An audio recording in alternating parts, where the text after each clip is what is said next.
নমস্কার, জয় মাতারা। আমি অ্যাস্ট্রো হিমাংশু ভাগ্যের দুয়ার থেকে আপনাদেরকে জানাই আন্তরিক শুভেচ্ছা, ভালোবাসা। আশা করি ঈশ্বরের কৃপায় আপনারা সকলেই সুস্থ আছেন, ভালো আছেন।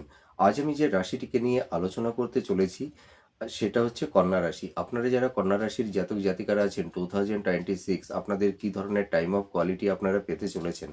দেখুন, আপনারা যারা কন্যা রাশির জাতক জাতিকারা আছেন 2026-এ বছরের শুরুতে একটু আপনাদের বাধা বিপত্তি, একটু ডিস্টারবেন্স, বিশেষ করে কর্মক্ষেত্রে আপনাদের হেলথের দিকে একটু নানা রকমের ডিস্টারবেন্স কিন্তু থাকবে। পারিবারিক সাংসারিক জীবনে একটু কলহ বিবাদ অশান্তি এগুলো থাকবে। কিন্তু আমি একটা কথা বলতে পারি, আপনারা যারা কন্যা রাশির জাতক জাতিকারা আছেন দেখবেন বছরের মধ্যভাগের পর থেকে আপনারা এবছরে প্রপার্টি, ফ্ল্যাট, বাড়ি এইগুলো কিন্তু আপনারা ক্রয় বিক্রয়ও করতে পারবেন এবং আপনাদের যে ডিজার্ভগুলো আছে সেই ডিজার্ভটাও কিন্তু ফুলফিল করতে পারবেন। কিন্তু বছরের প্রথম দিকে আপনাদের একটু হেলথ সংক্রান্ত বিষয় নিয়ে একটু সমস্যা, বাধা বিপত্তি, ডিস্টারবেন্স এগুলো কিন্তু থাকবে।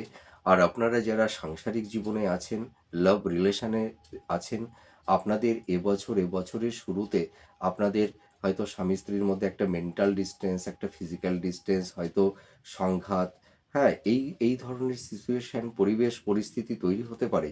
কিন্তু আমি একটা কথা বলতে পারি, জুন জুলাইয়ের পর থেকে আপনাদের দেখবেন দাম্পত্য জীবনের ক্ষেত্রে, লাভ রিলেশনের ক্ষেত্রে আপনাদের এই বছরটা অনেকটাই বেটার হবে। আর আপনারা যারা শিক্ষার্থী, বিদ্যার্থী, আপনারা যারা আছেন বিশেষ করে হাই স্টাডি যারা করছেন, যারা মাস্টার্স, পিএইচডি বা রিসার্চ ওরিয়েন্টের মধ্যে আপনারা যারা আছেন, আপনাদের দেখবেন শিক্ষাক্ষেত্রে এবছর আপনাদের বিদেশ যাত্রার যোগ তৈরি হবে। আবার কর্মক্ষেত্রেও আপনারা বিদেশে আপনাদের একটা যোগাযোগ কমিউনিকেশন তৈরি হবে। আপনাদের যাদের গুপ্ত শত্রু তৈরি হয়েছিল দেখবেন এ বছরে অনেকটাই গুপ্ত শত্রুর নাশ হবে।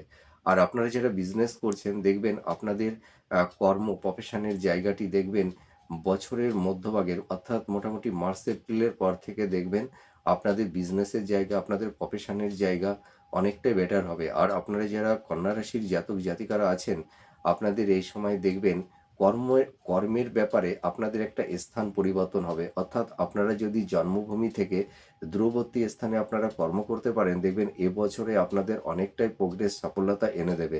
কিন্তু বছরের প্রথম দিকে আপনাদের হেলথ, আপনাদের সেভিংস, আপনাদের পারিবারিক সাংসারিক জীবন, লাভ রিলেশন এই জায়গাগুলো কিন্তু একটু ডিস্টারবেন্স থাকবে। আর আপনারা যারা কোনো আইনি বা ঝুট ঝামেলার মধ্যে যারা পড়ে গেছেন বা কেউ হয়তো ল লিটিগেশনের মধ্যে হয়তো আকস্মিকভাবে পড়ে গেছেন বা হয়তো জমি ভূমি মানে প্রপার্টি, স্থাবর ভূ সম্পত্তি সংক্রান্ত বিষয় নিয়ে আপনারা যারা একটু ঝুট ঝামেলার মধ্যে পড়ে গেছেন দেখবেন আপনাদের জুন জুলাই মাসের পর থেকে আপনাদের এই আইনি যে জটটা সেই জটটা কিন্তু অনেকটাই কাটবে। আর আপনাদের এবছরে কিন্তু বিবাহের যোগ